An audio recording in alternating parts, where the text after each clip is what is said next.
Here's what Biden can do on climate change without having to rebuild it better.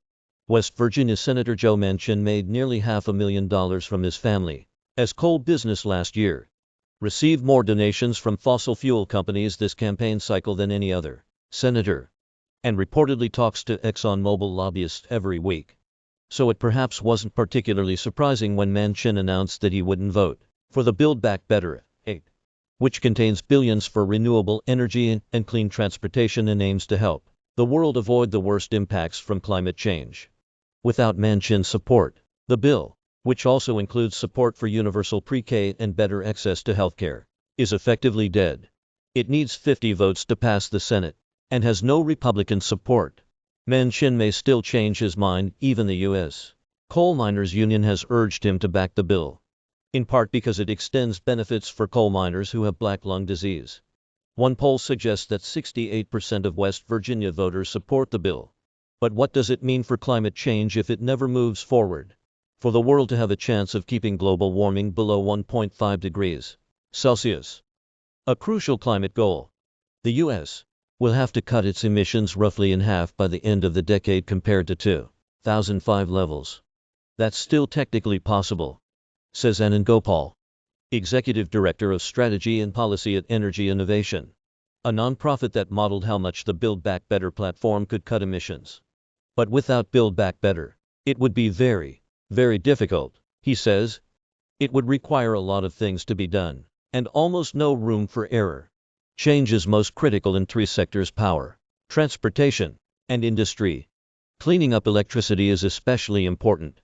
Power is pivotal because the solutions in transportation and buildings and even industry rely on electrification. Gopal says, states can use aggressive clean energy standards that require utilities to use increasingly higher percentages of renewable as. The EPA can also use the Clean Air Act to set rules that push utilities to decarbonize. There's a major risk, though. Any EPA rules are likely to be challenged in court. The Supreme Court has already taken up cases that challenge the EPA's authority to limit emissions from power plants. Manchin has argued that the energy transition is already well underway, but is horribly wrong on that, says Gopal.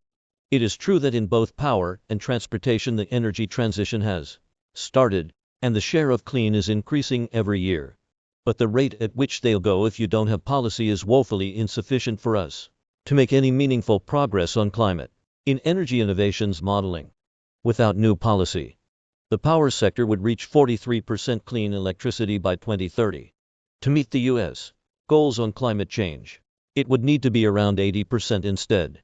Electric vehicles might reach 23% of sales by 2030 without new policy. But to meet climate goals, they need to make up more than half of sales.